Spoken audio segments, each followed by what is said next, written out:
And that says that's set up. Okay, this meeting is going live. Now I need to start recording it. Where's the record button? Okay,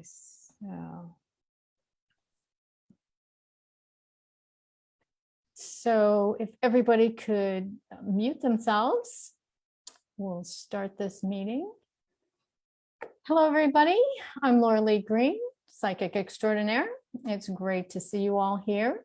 If you've never seen me before, leave a note in the chat or type hashtag replay. If you're seeing the replay later on, I would love to hear from you and get to know you better.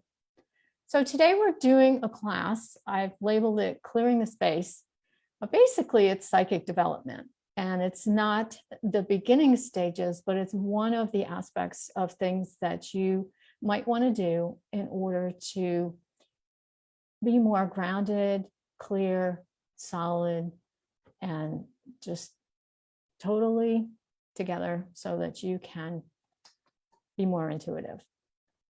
So if you have a comment or anything you'd like to share, please make a comment in the chat and I will get back to you as soon as I can.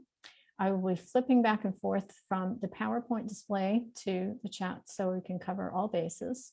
We're also live on Facebook. So those of you that would like to make comments there, I will be periodically checking that to see if there's anything I need to address as well. So welcome, welcome, welcome, everybody. I'm going to share my screen for the beginning of class so we can get it started. Let's see. All right, it's supposed to, oh, there we go. Okay.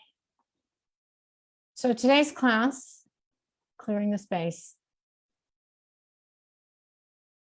we are going to cover what are the things that slow you down in life and what's in your space that you might need to clear out. I know sometimes in our life, we just kind of move forward. Sometimes I talk about bumbling along, that I don't think about things as well. But when I think about clearing the space, I think about that sometimes there's things that get in my way and slow me down. And I don't know exactly what they are because they're not all apparent to me. So I wrote them down. And this is an excerpt from a book I wrote, How to Develop Your Psychic Senses. So for me, it gave me a chance to align myself with the things that would enhance my ability and increase it to a point where it's natural, that I don't think about it. Sort of like driving your car. When you're out and about and you really aren't thinking about driving, you just know the streets to go on, you know to put your hands on the wheel, you know to put your foot on the gas. But some things you forget about to clear out, to have a better focus. Maybe you need to turn the volume down on the radio in the car. Maybe there's certain things that would distract your attention. Maybe you have your dog with you. Maybe you have your young child. But what are the things in your life that keep you from being more intuitive? And that's what we're going to discuss today. So if you haven't written these things down, if you wait a moment, I can give you the link to the handout if you have not discovered it yet. So give me a second to find that. I would ask that you be patient because I'm learning the technology and how to use it.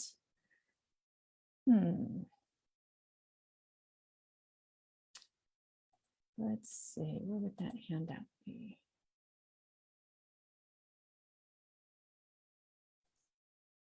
So in the meantime, if you could think about, we'll turn to this next slide.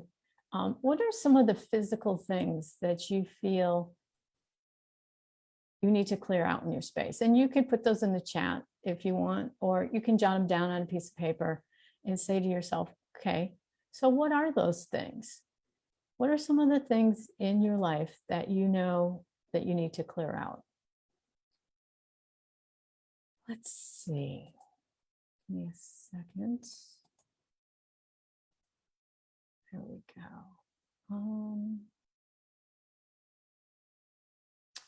I am not sure where this is going.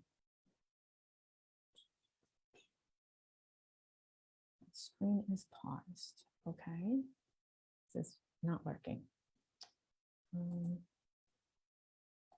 Well, we just have to work with what we have here. Where did that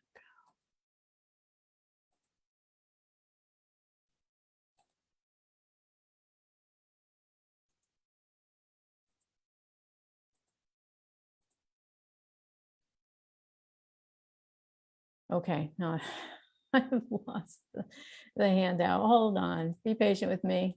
I'm still learning about technology and what we need to do with it. Okay, so if any of you have written in the chat, I'm not seeing it at the moment, so let me do so. Stop sharing. Okay. Any ideas on the physical things that keep us from being clear? Your partner. Okay, that's a great comment. I'm going to show you on my slides because I made up a special one just for this. So we're going to go back to screen sharing. And we'll go to the next slide. These are a few that I came up with. This is not the complete set of things that are going to help you clear your space, but it's just an estimate. So if you're thinking in your brain, well, what are those kinds of things? What are the things that I need to just bring to the forefront, bring to my attention, decide what it is I need to do? So if we physically are clearing out things, the first thing I think of is my junk drawer. And I'm kind of a neat freak sometimes, and sometimes I just throw everything in a drawer, and just when I want to go find it, I have to paw through the drawer and find those things. So there's no guidelines or set rules what's in your junk drawer and how organized. Usually we call it a junk drawer because it's junk. It's things that we may or may not need, and that's the closest place we could find to go put them. Another place is a garage. In Arizona, we don't have really large garages to put things in, but some people don't store their car in the garage. They store all their belongings. So cleaning that out and organizing it. Your health. What are the things, your physical body, the different ailments, illnesses, discomfort, balance, things that you want to have different. Okay. How about a basement? I know some people don't have basements, not in this part of the country, but that's a good place to look at things to clear out. Closets. Oh my goodness, I can't tell you. Papers. Yes, you have nailed it on the head there. How about your garden? Any of you that have flowers? We have a little back patio here, and the aloe vera is taken over and it's not as pleasant to look at. So that would be something to clear out. Cleaning out your space in your mind, your body, emotions, mentally, physically, it's just all of that keeps you from being fully present. How about old clothes? How many of you are hanging on to clothes that you think you're going to wear someday because you're going to be that size again? I'm putting my hand up because I'm guilty of that. And I see a response in the chat. Oh, you've cleaned out your garden and now the clutter is sitting around in the clothes and shoes. Yes. How about hats? I moved from a winter climate to a summer climate, and I can't tell you how many pairs of mittens and hats I have that I might wear once a year. I'm not even sure that much. I want to have it just in case, but that's an interesting aspect. Books. I finally have started letting go of books. That's my big one. And the concept of, oh, we have someone in Florida that no longer needs their hat and mittens either. Yay. Books, to me, I'd rather hold on to a physical book and read it and touch the pages and dog ear it. And well, I can't tell you how many times I've moved and brought all of the books with me. I had a moving crew one time help me unload the moving truck, and they said to me very bluntly, "What did you think, we didn't have any books in Arizona?" I just thought, oh my goodness. Have I got that many? Is it that obvious? And I think I had like 12 boxes of books, like banana boxes, not just a small paper box. So I have now, in my latter years, decided I no longer need to cart all of those around. I'm reading them or I'm giving them away as gifts. Sometimes a client stops by and I have just the right book for them. Takes up all my moving spaces than furniture. So we have book readers in the crowd here, so that you probably can relate. If not, then you've already cleared that space. You've already moved through it and you don't need to think about that. So let's go on. Maybe there's some books you've already read and you want to reread them. That's one reason. I have books that are I call reference books. And those, what can I say?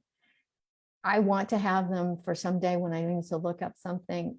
What I've also discovered, there's Dr. Google, there's other search engines, DuckDuckGo, many places I can look up things, and I don't need as many of the books to actually do so. So for me, I'm still hanging on to the old ways. I've just started collecting books that go along with my journaling. That's great. That's awesome. What we're talking about here is releasing things that we no longer need, no extra books that someday I'm going to look at that, or yeah, I want to read that, or yeah, that's a gift from my mother. And that's on the list, is cleaning out gifts that you kept that you don't like, but because someone special gave them to you, it was a Christmas gift. I have learned a term called regifting, where you take that and you gift it to someone else, hopefully not the same person that gave it to you. Some people write a note inside the gift and make sure they don't hand it back to the same person. It's not something you need extra pounds from Christmas, or in our case, COVID-19. Maybe that's part of your physical and moving things out. How about kitchen gadgets? I used to love cooking and had all these widgets and things I could cook with. And now I spoon, fork, and a knife, and not very much else. Not because I don't like cooking, but I've gone to more raw foods. And if it doesn't fit in the blender, I don't need to spend lots of time with all these kitchen gadgets. So those go in the gifting box. Old movies. I used to watch Tootsie once a year. That was with Dustin Hoffman. And I liked the movie with Tom Hanks, Big. And every year I'd watch it just because it was a delightful film. I think probably the last 3 moves, I finally let go of those films. And I can downstream them now. I don't need to be carrying those around. So I'm going through these at length with you because I want to give you some ideas. I can write them on the screen here and share that with you. But I think when you hear some of the ideas, like Avon perfume, my grandmother sold Avon, and she gave us Avon like 10 or 12 per person per year. And we saved the boxes because they were going to be worth something someday. Somewhere along the line, I finally let go of those. You got an intuitive message to start downsizing. And so you're starting tomorrow. Congratulations, Stephanie. That's awesome. I'm proud of you. And hopefully this class will nudge you a little bit and give you some more ideas of how to clean out all the pieces that are not keeping you as clear as you'd like to be. Old notebooks. I used to take notes and say, oh, I'm going to write a book and I'm going to need all these and I'm going to have the quotes and the ideas. I finally scanned them and put them on a thumb drive and just finally let go of them. So if I need them someday, I'll just find them on my computer if I remember where I put them. Old photographs. I have friends that have photographs from their parents and their parents' parents and people they don't even know anymore. My uncle gave me photographs, like the old metal ones from way back. I have no idea who these people are. I'm related to them. Do I care? Somehow I still have them. And so I need to release things as well. You can dictate the information into Word now. Oh, thank you. I didn't realize that. Used to make 3 copies of photos. Yes, well, downsizing is a very good idea. Okay, let's go on to our next concept because I have some other things I'd like to cover. Mental things that are cluttering your mind. one of the workshops I went to, they talked about incomplete or suspended ideas. What are things that are not done? What, not the honey-do list, not the to-do list, but we're talking like major projects, the bigger things that are not completed. Now, maybe you need to finish that book you've been writing. That's a larger project. The honey-do list is fix that screw in the kitchen drawer, do the dishes, things that they're smaller items which do need to get done. But I'm talking about things that, watch that webinar that you signed up for but you never listened to. Some people call that shelf help, but it's a sense that it's suspended, it's not complete. Or maybe watch 2 episodes of a series and your girlfriend's waiting for you to tell you about episode 6 and you're like, I want to do that. So I put a few items here. Taking the trash out. Yes, we know it needs to get taken out, but sometimes it just waits for when it's so overflowing and then your brain is distracted because you know it's there and you could see it, but you just keep walking by it. How about finish that XYZ project at work? Work projects, yes, we'd be out of a job if we finished all the projects, but sometimes we set aside things and say, oh, I'm going to get back to that. So having that be one of your items on your list to move through and clear out.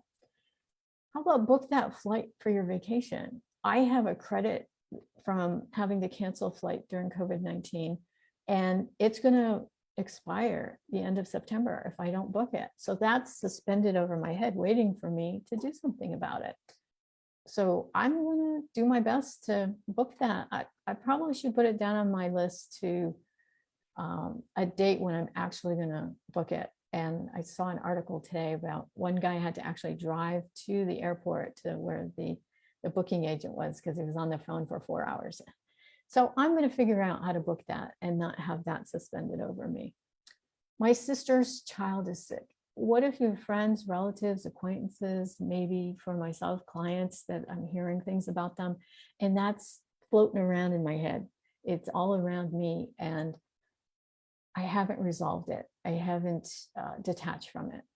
Normally, I don't carry my clients' information around, but if my sister's sick, I'm not going to worry about it, but I need to either journal about it or find a way to get that out of my mind. So one of our exercises is just to take and write those things down so your brain's not thinking about it. It's not cycling round and round, because our intuition is going to tell us certain ideas, thoughts, information.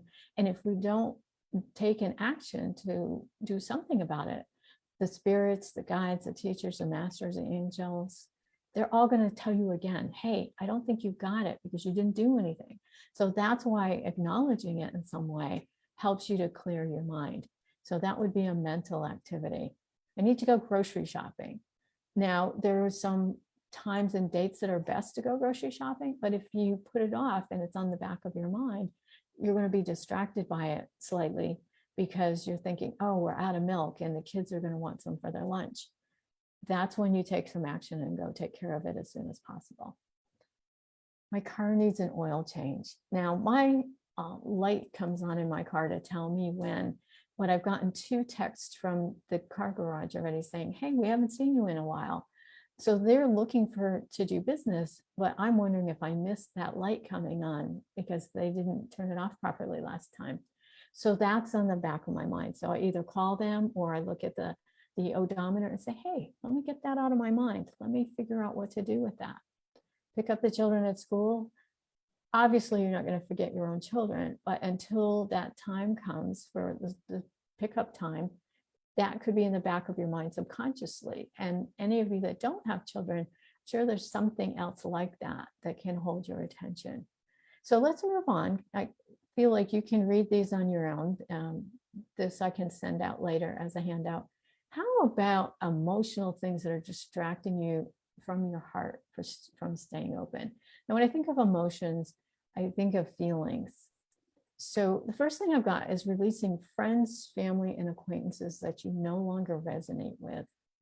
Now, to me, we'll always be related to our family. I'm not talking about getting rid of family, but if there's a family member or a situation that just seems to be nagging at you or draining your energy or distracting you, or you're worried about them, find a way to stop that from taking away from you. Now, I'm not professing that you no longer talk to anyone that you're connected to.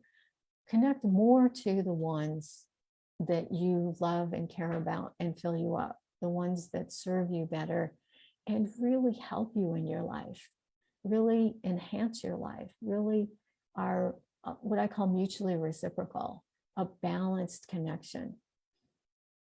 So some of the things that I came up with here for emotions in this talk is there's disappointment, frustration, anger, letdown, abandonment, feeling stuck, sad, loss of a loved one, over caring, which we don't always think of as something that distracts us, feeling obligated, guilt, resentment, scared, abuse, uncertainty, sensitive, even your hypervigilance, not your intuition, but a sense of being alert, which I call the perimeter alert, that's on 24/7, 365, trusting or feeling unsteady. All of these feelings, if you're having them and you're not moving them through, then they're cluttering up your space. You can journal about them. You can talk to a friend about them. You can interact with another person and have what I call equal time. One person talks, the other person listens. And then when you're done, you trade places so that you both get to clear your mind. How many times have you talked on the telephone with a friend or done a Zoom session and you just chattered away, what I call surface chatter? You got done and you don't feel like you really said much, but you just feel so much better. You feel lighter. You feel like something got expressed, something got cleared, but you didn't do a particular exercise. You didn't go to a self-help seminar to do it. You didn't do fist bumping with someone. You didn't do hugging. You just found a way to chat, to clear it. How many of you go out for a walk when you're troubled, or you just want to do an attention shift? You go outside and walk around. Some of you go to the gym and move your body. There's lots of ways to clear out things. So I'm suggesting, you know what works best for you, but here's some things that we're going to tend to here. I want you to remember a time when you were very clear, very, very clear. What was going on in your life at that time? I've lost pretty much all to talk to at this time, so it's perfect for me to think about. Okay, great.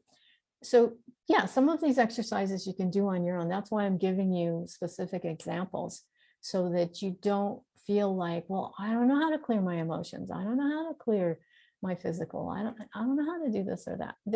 All you have to do is do an internet search. There's so much information available out there. And for any of you that want to clear your health, I have found a website, healthmeans.com, healthmeans.com.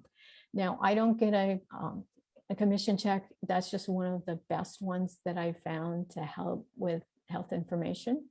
And most of their talks are free the week that they're promoting them. So if you want more information about that, just throw something in the chat or let me know later on. So remembering when you were clear, and I'm not talking about when you were first born or even as a child when you were innocent, you had very little to do in your life. All the responsibilities were on your parents or your caregivers. Think about what that might be. What was it like? Kind of reminisce a little bit here. I want you to think about what that might be. Identify that time. And that's going to be like an anchor when you want to remember, I once had this feeling. I once knew what it felt like. I once knew that I was so clear that when people talked to me, I was totally present. I knew when somebody asked me, well, what are your dreams, goals, and desires? And I could reel off 10 or 12 of them immediately. when I'm talking to people, I say, well, if you could go anywhere in the world with unlimited time and unlimited money, where would you go? What would you do? Who would you take with you? And if you're clear enough, I'm not talking about your bucket list or your live list or whatever you might put down your wish list. I'm talking about something that you were so clear that you want to do that. So let's do this exercise for a minute. I'm going to describe something that I came up with at the time when I remember being very, very clear. I was physically at my best. I'd say I was in my mid-30s. I had a well-paying job that I enjoyed. I was happily married and the relationship was going well between the two of us. We had enough income to make all of our expenses and have plenty left over. Whenever we wanted to purchase something or go somewhere, I can't say we were wealthy, but in terms of most folks, we didn't worry about what we were going to spend our money on. We made a choice and then put the money forth. I remember sleeping soundly and waking up refreshed. I remember one night, went to bed and I thought, I have a good life. I really like my life. And when I woke up, I felt so content, so at peace, so comfortable that I remember that day distinctly because it was not the same as every single day. I was like, wow, I'm going to have to stay in this mode. Somehow I got to like freeze the dial on it. We purchased a home we both liked and enjoyed. It was only 1,000 square feet, but we liked it. It was right in a location we really appreciated. We had healthy friendships and activities that we liked. We had a lot of things that were in place for us. And I can't say it was a perfect world. I'm no longer married, but I'm very happy. And I have some of the same things going on in my life that bring me joy and contentment. We have comment here, planning your new life, that is something that makes you feel very, very clear, that your feelings inside of you are comfortable and you know where you're going. You know you're changing the life you have to one you'd rather have. So your clarity, it's not coming so much from what I call the memory book. It's coming from the sensation, the feeling, the aspect. Where was I? What was I doing in that moment? Some of the most magical moments were spontaneous moments in my life. I remember going to old Quebec City, Canada on a trip with a network marketing group. And I didn't have a lot of money in college, but the person that was my upline said, I'll take care of it if you help me in my formal wear booth. And I kept pinching myself because each leg of the journey, we stayed at a hotel called the Frontenac. I'm not sure I'm pronouncing it properly, but it was just this old ancient looking hotel. And I kept looking up and up and up, and it had roofing that was copper and they put lighting under it so it glowed. And I thought to myself, the only thing that's missing is the gargoyles. It was just phenomenal. Every leg of the journey, we went on a walking tour. The food was fabulous. I just kept thinking, this is a very magic moment. I had a surprise wedding shower.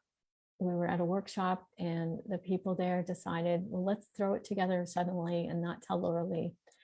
And that touched my heart because I don't ask for much. I'm learning how to do that. But at that time, I was so shocked that people would put something together and care about me so much. Even to the point, there were some chimes that I saw in the bookstore at the location of the workshop. And they put those chimes outside our room. And every time I went by, I said, oh, these chimes are really nice. I'm really glad they're letting us have them here. What I didn't know, it was part of the gift of the wedding shower. And when I opened up, they're like, oh, you know that chimes outside your room? Those are yours now. And I was like, oh my God, you're kidding. So going to a place that does resonate with you, does make you feel clear. So let's go on here. If you're interested in following up, I'll leave some links in the chat here.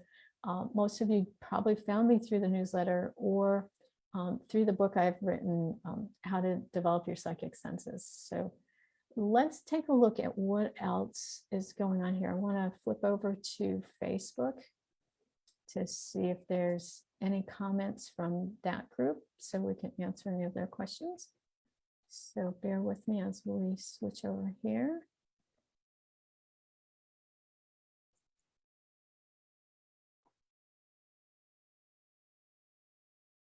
Let's see.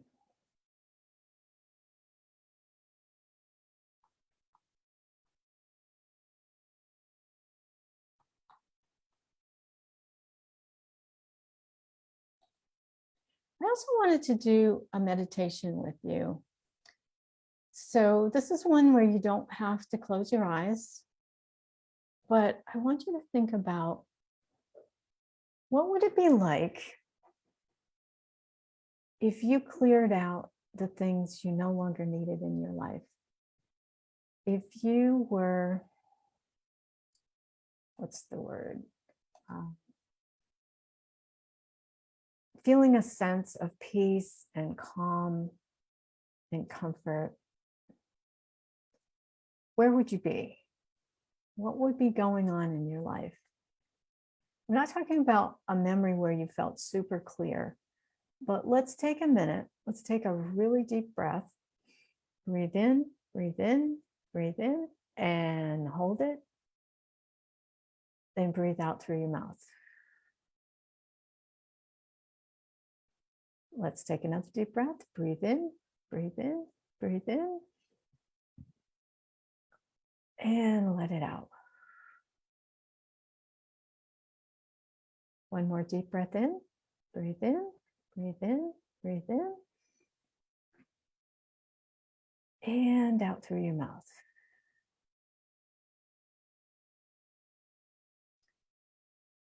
Now I want you to close your eyes for a second, unless you're driving or working with heavy machinery or something else. Just take a moment. I want you to center yourself. Think about where you would be if you felt centered. Would you be sitting in a park? Would you be home in your living room? Would you be at a friend's house having a cup of tea or coffee? Would you be in your happy place? For me, that would be on the walking path that's about 20 miles along. It's called the multi-purpose path with bicycles and rollerblades and scooters, but they have these lakes in between next to the housing, and they aerate it. So there's a fountain, a small fountain, and there's geese and ducks that land. Sometimes there's turtles that are sunning themselves. But I want you to imagine, as you take one more deep breath, hold it for a second, and then out through your mouth, that you're clearing some things you no longer want, even if you don't know what they are. I want you to imagine that energy coming down through your head, down through your shoulders, down through your chest and your stomach, down through your legs, your calves and your feet, and out through the bottom. And it's releasing. You're letting go of it. You're letting go of things that no longer serve you. They no longer resonate in your life. You no longer need them. You sometimes think about what it is you want, but maybe all these things you've gathered over the years are not everything you thought you wanted, but you didn't let go. In my upbringing, my parents would say, oh, you have to save everything in case we need it someday. And if it's broken, we'll refurbish it and use it for something else. So I want you to shake that off. That's no longer my thinking, or you don't have to have that thinking either. Letting go, thoughts, ideas, emotions, physical imbalances, things that tug at your mind. And if at any time you need to open your eyes and write down these things, or you're muted, so you can just take and talk to your phone and put it in the reminder function. Just let yourself imagine yourself being cleared out like a vessel. You've got a brush and you're cleaning out all of the pieces that no longer belong to you. It's like something crusty that built up, and you no longer need to have that in your life. It no longer serves you. And you might be saying, but I need that. This is my gentle, loving voice saying, if it's that important, it'll come back to you. Let it go. We're not talking about giving away valuable things that you'll be upset that you lost money and possessions. But if you don't need it, it's taking up space. It's taking up physical space. It's taking up mental and emotional space. So take another deep breath. Let that stuff all out, because your brain was full a minute ago with all these ideas that I gave you. And now you're letting them go one at a time. Think of them like bubbles, just coming up a little bit at a time, releasing and popping. Remember the soap bubbles your mom used to give you? You'd spray them all over and watch them pop as they projected away from you. Sometimes you'd chase them and pop them before they could pop on their own, letting each and everything go. So now I want you to take one last deep breath and bring yourself more present. Let that breath out, come back into the room, come back to where you are, and open your eyes when you're ready. And how do you feel? You can write something in the chat, or you can write it down on your piece of paper that I suggested that you bring with you. What's going on in your head now? Do you feel a little more clear? Do you feel like you're, what's the word I want to say? Satisfied, more peaceful, more balanced? And it's not just about having a deep breath. So a comment is, since I'm in the middle of moving and packing, I'm more excited about getting rid of more stuff. Well, someone said to me once, I think everybody should move every 5 years. Now, personally, there's been times that I've moved less than 5 years in between. And each time I swear I'm not moving the same things again. And I'm down to a 5x10 storage bin because I'm in a temporary housing at the moment. But I also think about, do I really need all these belongings? Are they that essential? Can I live a more basic and simple life? Do I want to, what I would call, clutter up my life with all of these things? Sure, I love shopping just like the other person does. But the more I have experienced life with all these belongings and having to move them to the next location, the more I wonder, was it really that essential to have all these items? Do I have enough with less items? So moving to a smaller space, yes, that would definitely encourage the trimming down. But I would say more an evaluation of what is it that clutters up your mind. I have people that I work with that their emotions are what slows them down. They worry about things, and all of that is pending because they don't have a solution.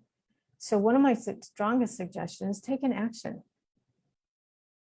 If you don't know what to do to stop the worry, is go in the kitchen and wash the dishes, or take a drive and go pick up those groceries you were thinking about. Or if there's something else on your mind, jot it down. Let the piece of paper think about it. Or if it's worry or scared or frustration or several different things, say to yourself, okay, maybe I need to tell the piece of paper a story, how I want the ending to be. What is the result I'm really looking for? Some people, I suggest to contradict what you're thinking. What's the opposite of what's going on? What do you want to have be different? Even if you're not sure that that's going to be the outcome, your brain is listening. It wants to know that something else can be done. either a suggestion, idea, input. It doesn't have to know if that's what you're going to do or not. And there's a calming effect when you clean out those ideas out of your brain or give it new thinking, so that you can have a much calmer, more sedated feeling about yourself. One of the things I've discovered when I'm doing a lot of intuitive readings, and I'm not saying that your life is full of intuitive readings, but anything that fills your head, your brain with a lot of ideas, thoughts, information, is to pause. Whether you just sit there and think of nothing, or you set down everything you're doing and take another action. Even if you get up and stand instead of sitting, moving your system moves the energy, moves the lymph system. It assists you in not being stuck. What are the things that you can do that shift your thinking?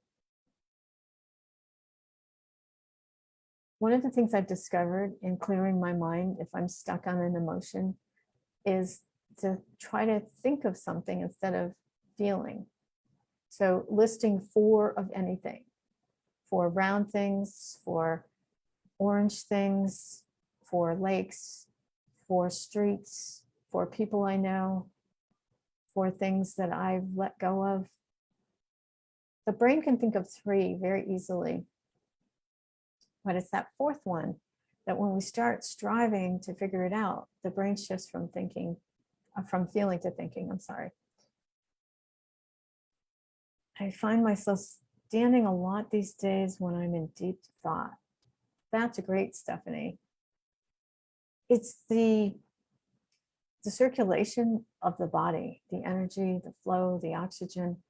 When we're sitting, I was just listening to a summit on the lymph system, and they're talking about that near your legs, there's a lymph between where the legs connect to your hips, and the lymph system gets pinched off, not entirely, but the flow of it is not as smooth because the body it's like a kink in a hose. It's slowing it down. So there's a sense, a feeling of, okay, so what are we doing about that? And in your case, standing up helps that flow to reconnect to its natural state. In studying people that have lived over 100, they call these people locations of the blue zones. A lot of people in different countries, as well as the US, one of their big things in the top 10 is movement. I'm not saying that you're going to live to be over 100. That's going to be a choice on your part. But the sense of, what am I doing that can help me? Like with my health, I didn't know how to get rid of my brain fog. I went to a nutrition person and they gave me all these supplements and ideas and changed my diet. And I just kept getting kind of tired. And I followed all their protocols. And they did ask me if I was eating sugar and sweet things. And I said, yeah. But I didn't realize I was overdoing it to the point where I had an overgrowth of yeast, what some people call candida. And then it began to create symptoms where I would have migraines every day, really bad ones. And then it got to the point where I couldn't sleep all night. At age 58, I really didn't need to be staying up for 24 hours. If I was in college, that would have been a great idea. I'd be able to stay up and study. But in this sense, I needed to do something different. And I realized the one thing that I was doing, it wasn't because I was addicted to it. You'd think I was, because I knew where all the Quick Marts were, the fresh chocolate, my favorites. But it was more that it was quick food. I wasn't paying attention to preparing my meals or setting aside food or grocery shopping and having snacks that were healthier. I didn't think I was destroying my cells or my system. It was a habit. So sometimes working on our physical is picking one thing at a time. One thing that you realize you might need to change. And it doesn't have to be anything drastic. It could be one small thing that you do different. And gradually, like to me, it was chocolate. It was just an automatic thing. Well, yes, chocolate's good for you. It's what they add to chocolate. That was my problem. And so I started saying to myself, if I can't eat it while I'm out of the house, then I can't bring it home with me. I had a new rule that it did not enter the house. So if I had a piece of cake or a brownie out at a restaurant, I had to consume the whole thing or give it to the other people I was dining with, or to throw it in the basket or give it to someone else. I could not bring it home. So it's about circumventing and finding those things that are keeping you from being clear.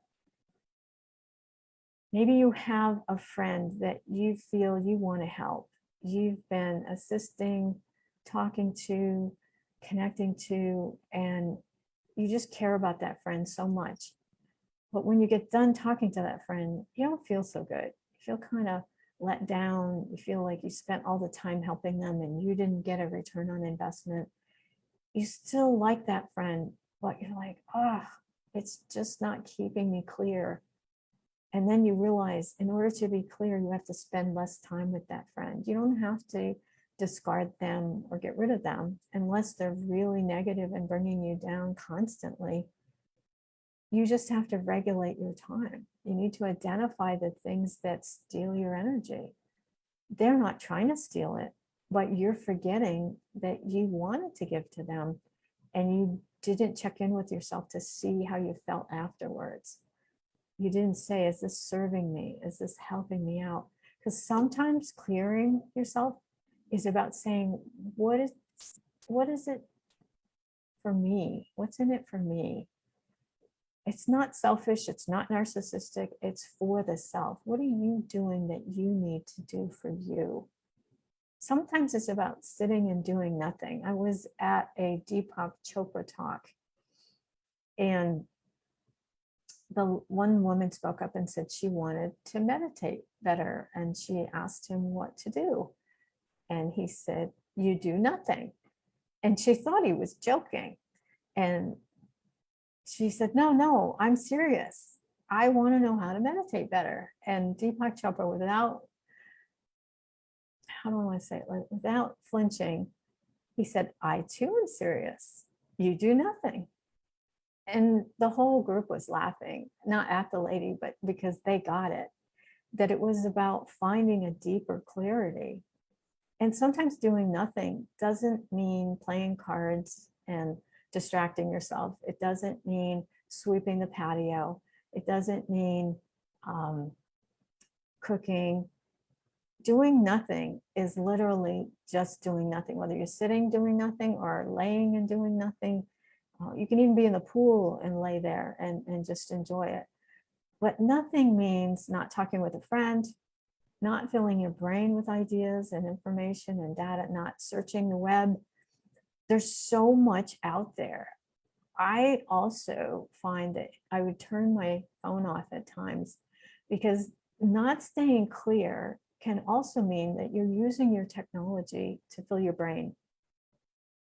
How many of you have seen people in an airport checking their phone? How many of you seen people at a restaurant checking their phone? How many of you seen people in a line at the bank checking their phone? What happened to talking to individuals and people? What happened to just being quiet for a moment? What happened to just being centered and focused? You can have your eyes open and be clear, but the technology is something that calls to you. Check your email, check your text. You heard it ding, something came in. Hello, check your phone. And it's become a habit. So for some people, it's an addiction. They can't be without their phone. I actually had a person that came for a session, and at the end, they went to find their phone to call their ride, and they discovered the phone was missing. And they actually broke down crying. They were hysterical. Everything I own is in this phone. And we looked under my bookcases all over. We could not find that phone. I said I would tell her, she gave me a number to contact a friend of hers in case I found it. But it's a sense that we have become so dependent on a device that our whole system breaks down. I was going to visit a client one time and I couldn't find my phone. I put it in the car, but it slid beside the seat and I couldn't see it. and I didn't have the phone to call them, and I didn't have the number with me. So I drove all the way back home, found the information, and used my roommate's phone. And I think my phone ringer was off as well. And then when I cleaned out the car, I found it, and I was like, oh, I didn't panic, but it interrupted my life because I had set it up that if I had that device, I could go do the assignment. I could go make the connection. We adjusted, and I was able to follow through on that as a commitment. But sometimes we're so stuck in something, we don't even know it's cluttering us up. How about when we wake up in the morning, is our phone the first thing we check to see what's going on? How about a few minutes of quiet time? How about a few minutes of clarity, of just letting the day open up, let the light shining into your room, letting your thoughts of joy and happiness and enthusiasm, eagerness of what you're going to accomplish that day, or if you don't know, just building up to it. Maybe designing a routine that you're going to do things a little bit differently than you used to. So we have Hyla saying, after a conversation like that, you get up and move around. That was a comment from earlier. But the sense is, yes, sometimes moving around physically and exercising is a shift of energy. It's a shift of, I want to say sometimes kickstarting your body, but sometimes it's about the movement of energy. I like to use the word circulation, but it's more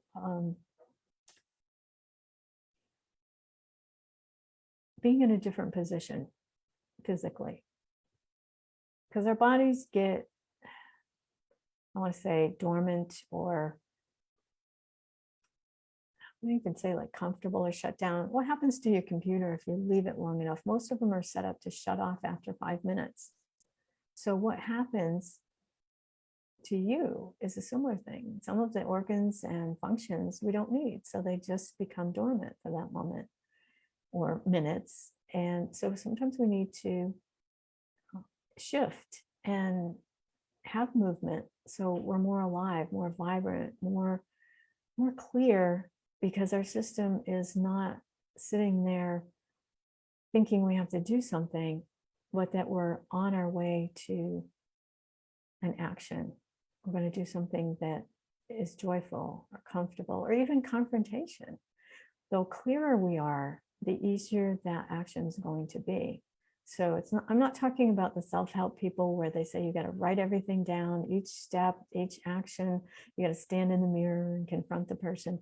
Sometimes it's about just moving forward and doing something that, if we're sitting, there's a memory of sitting as, to me, I will call it dormancy, or that I need to be doing something active on my computer. I can't just sit. Or maybe I'm thinking, oh, I'll call a friend because I've got a few minutes, I'm just sitting. And I try to have more pauses in between those times so that they're not constantly a momentum, a motion. So I'm not seeing any more questions coming into the chat. So I'm going to finish this up with saying thank you all for being here. I really appreciate you attending and staying with me through the hour. I see a few of you came in a little bit late. There will be a replay. I'll post that where you can see it. I'll try to send that out to you if I have your information.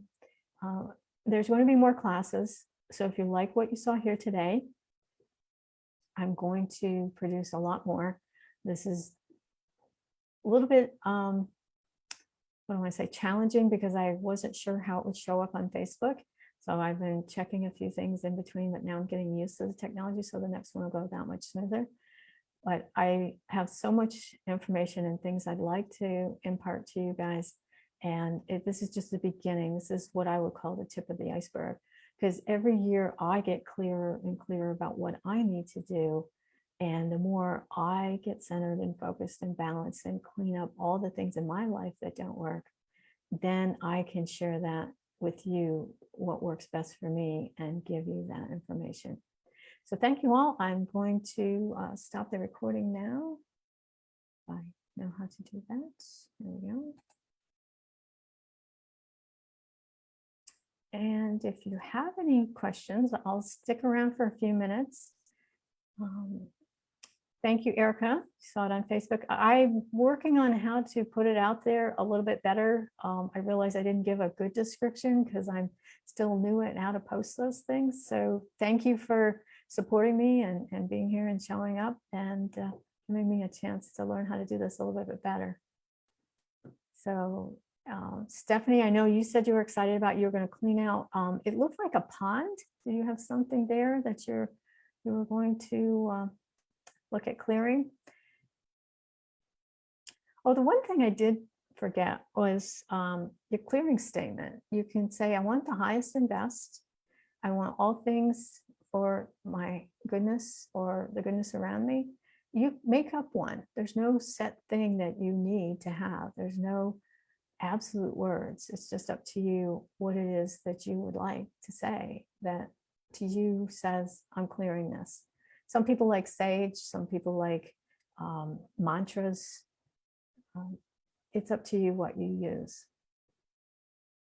So if there's no further comments or questions, I'm going to say goodnight and thank you all for showing up. I'm really excited about tonight. And I know there was probably 60 people on Facebook that wanted to attend, but they didn't sign up and say they were going. So I'm sure they're on the sidelines waiting to see what else is out there. So I look forward to seeing you again soon and have a good night.